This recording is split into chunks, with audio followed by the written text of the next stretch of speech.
حضرت داؤد علیہ السلام اور طاؤت جالوت کا واقعہ۔ حضرت موسیٰ علیہ السلام کے بعد بنی اسرائیل بار بار گناہوں میں پڑ جاتے اور دشمنوں کے ہاتھوں کمزور ہو جاتے۔ اس دور میں جالوت نام کا ایک طاقتور اور ظالم بادشاہ تھا۔ اس کی فوج بہت بڑی اور ہتھیاروں سے لیس تھی۔ بنی اسرائیل اس کی دہشت سے کانپتے تھے۔ بنی اسرائیل نے اپنے نبی سے کہا، ہمارے لیے ایک بادشاہ مقرر کر دیجئے تاکہ ہم اس کے ساتھ اللہ کی راہ میں لڑے۔ اللہ تعالی نے ان کی دعا قبول کی اور طاؤت نام کے نیک انسان کو ان کا سردار بنا دیا۔ جب طاؤت فوج لے کر نکلے تو راستے میں ایک ندی آئی۔ انہوں نے کہا، جو اس ندی سے زیادہ پانی پی لے گا وہ میرے ساتھ نہیں رہے گا۔ بہت سے لوگ لالچ میں پڑ گئے اور خوب پانی پی لیا، تھک گئے اور پیچھے رہ گئے۔ صرف تھوڑے سے لوگ بچے جو صبر کرنے والے اور سچے ایمان والے تھے۔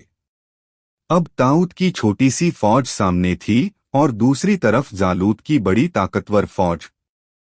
جالوت نے گھمنڈ سے اعلان کیا، کوئی ہے جو مجھ سے مقابلہ کرے؟ سارے لوگ ڈر گئے۔ لیکن اسی وقت ایک نوجوان لڑکا آگے بڑھا، اس کا نام تھا داؤد علیہ السلام۔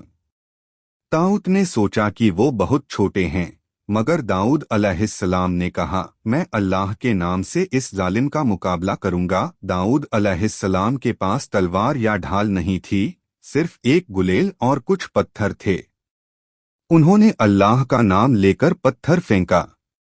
پتھر سیدھا جا کر جالوت کے ماتھے پر لگا اور وہ زمین پر گر کر مر گیا۔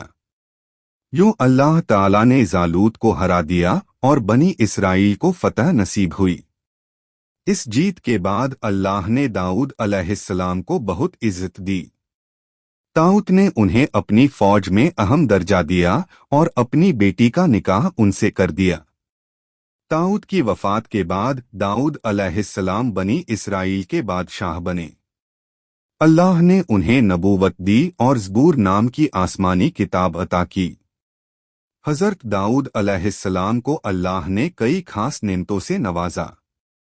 ان کی آواز اتنی پیاری تھی کہ جب وہ زبور پڑھتے تو پروت اور پرندے بھی ان کے ساتھ تسبیح کرتے۔ انہیں لوہے کو موڑنے کی طاقت دی گئی، جس سے وہ زرہ لوہے کی بختر بناتے۔ وہ بہت بڑے انصاف پسند حاکم تھے۔